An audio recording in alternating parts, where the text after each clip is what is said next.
আজকে আমরা কথা বলবো 5 সাকসেস কিলার নিয়ে, অর্থাৎ কোন 5টি কারণে আপনি সাকসেসফুল হতে ব্যাহত হচ্ছেন। নর্মালি যখন আমরা সাকসেস নিয়ে কথা বলি তখন আমরা চিন্তা করি কোন কোন কাজগুলো করলে আমরা সাকসেসফুল হতে পারি, বাট আমার কাছে এটাও মনে হচ্ছে যে আমাদেরকে একটু আসলে রিভার্স ওয়েতে থিঙ্ক করা দরকার। প্রথম যেই কারণ, যেটার কারণে আপনি সাকসেসফুল হতে ব্যাহত হচ্ছেন, সেটা হচ্ছে ফিয়ার বা ভয়। কিসের ভয়? দুটো ভয় আমাদেরকে সাকসেসফুল হতে সবচেয়ে বেশি বাধা দেয়। নাম্বার 1 ফিয়ার অফ ফেলিয়ার, অর্থাৎ ব্যর্থ হওয়ার ভয়।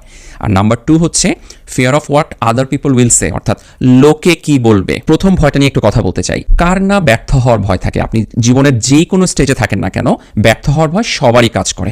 কিন্তু এটাও ঠিক, যারা ওই ব্যর্থ হওয়ার ভয়ের যে কষ্টটা, যে পেইনটা, যে মানসিক যেই কষ্ট, গ্লানি, সেটাকে অতিক্রম করে ওই কাজটুকু করতে পারেন, তারাই কিন্তু জীবনে সফল হন। আর আপনি যদি এভাবে ডিসাইড করেন যে আমি জীবনটাকে এমনভাবে সাজাবো যে ব্যর্থতা কখনো আমাকে ছুতেই পারবে না, আমি এমন এমন কাজ করবো যেখানে গ্যারান্টিড আমি সফল হব, তাহলে আপনার জন্য আমার নিউজ হচ্ছে, তাহলে আপনার পুরো জীবনটাই ব্যর্থ। নেক্সট যে ভয়টা নিয়ে কথা বলবো সেটা হচ্ছে লোকে কি বলবে। আমি একটা কাজ করব, আমার আত্মীয়স্বজন কি বলবে, পাড়া প্রতিবেশী কি বলবে, বাবা মা কি বলবে।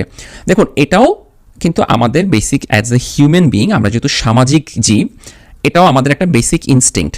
কিন্তু এই ইনস্টিংক্টটা অনেক ক্ষেত্রে আমাদের জন্য প্রয়োজনীয় হলেও আপনার সাকসেসফুল হওয়ার জন্য আমি মনে করি এটা একটা খুব বড় বাধা। কারণ আপনি যেই কাজটা করতে যাবেন, আপনি নিজে ভাবছেন যে এই কাজটা করলে ভালো হবে, কিন্তু শুধুমাত্র লোকে কি বলবে সেটার জন্য যদি আপনি না করেন, তাহলে এর থেকে দুঃখজনক, এর থেকে আপনার কি বলবো যে স্যাড কোনো, ট্র্যাজিক কোনো স্টোরি আর হতে পারে না।